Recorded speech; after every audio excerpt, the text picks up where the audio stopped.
Good morning, good morning, good morning. Oh, I think something's on my glasses. I can't see. I normally clean them every morning, and I didn't do it this morning, and they have smudges on them. But good morning, good morning, good morning. Welcome to In the Garden with Joyful Living. I am Kimberly Dixon. I hope you guys can hear me okay. It is raining tremendously hard. You probably can hear the rain, and it's been raining for the last couple of days, so we are pretty socked in on the cloud cover right now, and I don't know what my connection is going to be like. And I had two options. Good morning, Edward. Good morning, Chris. I could not do this morning, or I could trust in God and hope that the weather doesn't prevent the broadcast from going out steadily. So we're going to do a quick look at the garden, and then I'm going to jump right into the topic this morning, resurrecting dead things. So please share the video because I got some important stuff to share with you this morning.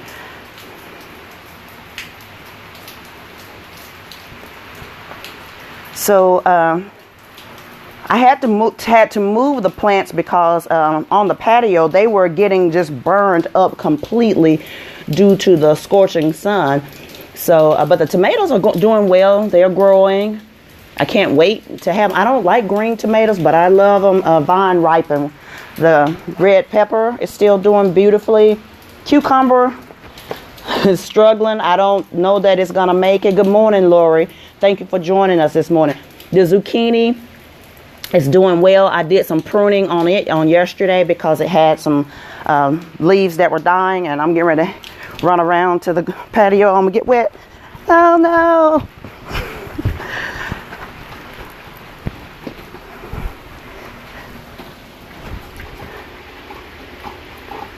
So this morning we're going to talk about resurrecting dead things, and I got water on my glasses. See if I can clean that up just a little bit. Give me just a second, guys. Thank you for being patient with me.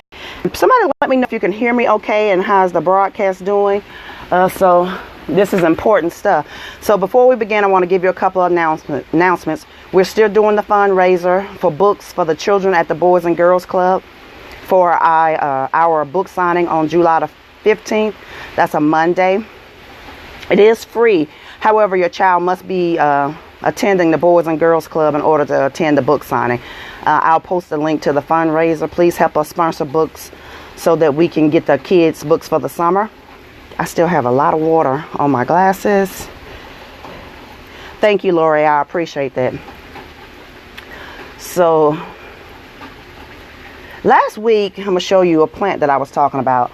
I showed you one of my plants and told you that it wasn't going to make it. This was a yellow flower. It was, the name of it is, I think it's Delilah. And for all intent and purposes, it appeared to be dead. The leaves were wilted, excuse me. Its stalks were laying down and it looked lifeless. On Sunday, I was getting something out of my storage building, and I noticed this one single solitary stalk standing upright. I picked the plant up and began to pull the dead leaves off. I discovered that although the plant looked completely lifeless, it was indeed still alive. This plant is representative of some of our lives. On the exterior, it looks like all hope is lost, that this thing is dead. It's done. It's finished. In our lives, some of us have some things that appear to be dead lying around.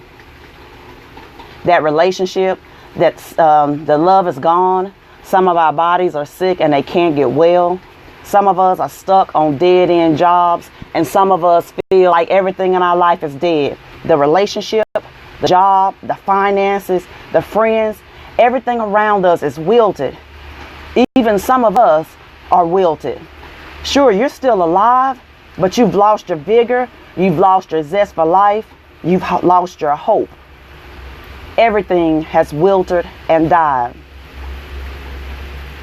But today, I want you to realize that everything that looks like it's dead to the naked eye isn't dead. In fact, the roots are still alive. It's what's beneath, what's on the inside that is still hanging on. Yeah, sure, the sun tried to kill that plant. It was wilted, it was dying, it was hanging on, it was burned. It looked like that it was not gonna survive the trauma that it had been through, the abuse, the heat, all of those things that were trying to take it out. But at that time, that's the time in our life when we have to prune away the dead things. You have to prune away. Good morning, Tony. You have to cut away the lifeless leaves. And with this plant, so that the plant is not putting energy into trying to save something that was already dead, I had to prune it. I cut back the dead leaves. I cut off the dead stalks.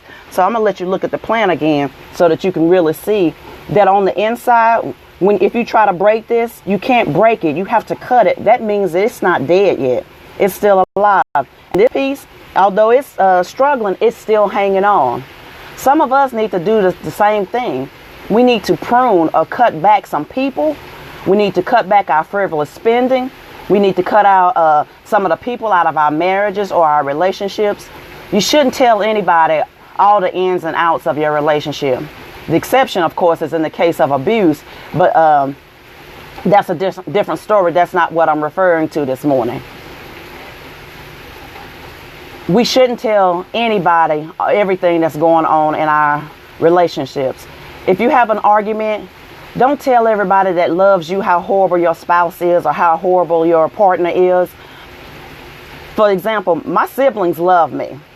I'm talking about they will fight for me, love me, and I'll do the same for them. But when it comes to my relationships, I don't tell them everything that's going on between me, Sam, Billy, Bob, or whoever, because they love me. And when the fight is over with, they're going to still be mad at that other person. And they only have them around because of me. So when you have everybody in your relationship, it puts a strain on things. So keep people out of your relationships. If you cut back and prune your mom, your sister, your brother, and your friends out of your marriage, you might find that you have a little bit more peace in your life. When you feel like hopeless and lifeless and dead, the pruning that needs to take place is it within you. What are you holding on to in your life? Whether that's something currently happening or something that in the past that no longer serves you. When milk goes bad in the refrigerator, we throw it out. We don't do that with our faulty thought patterns. We hold on to it simply because it's the way we've always thought. But if it's not working, why do we hold on to it? We hold on to our faulty thinking out of habit and because it's easier than taking a hard look at ourselves. When we do this type of pruning, we cut away the dead parts from the plant, the marriage, the job, your finances, and yourself. You will begin to recover and beautiful new leaves will sprout up. The plant, the marriage, your finances, and you will bring forth fruit that is sweet and tasty and beautiful to the eye behold. Before you discard, throw away, leave, or go broke, do some pruning and see what springs forth. Thank you for watching In the Garden with Joyful Living. Please share the video. It's short, but it's starting to rain harder and harder, and I think I heard a little bit of thunder just now. So I'm going to cut this a little bit short because I think thunder is the warning sign, and I'm not going to be out here when it's lightning. So guys, thank you for watching In the Garden with Joyful Living. I will talk to you soon. Again, please donate to the fundraiser we're doing for the children for the Boys and Girls Club. If you don't use Facebook and you would rather use Cash App, you can Cash App any donation to $K Dixon 1970. Be sure to put the 1970 on there because there is another K Dixon on there. That's $K Dixon 1970. And if you don't use any kind of electronic stuff, because I know people that do, I've gotten some inboxes. Please inbox me and I'll give you an address to mail your donation to. Thank you, Lori. I'm glad that hit on some points for me. Tony, it's always good to see you. Good morning, Robert.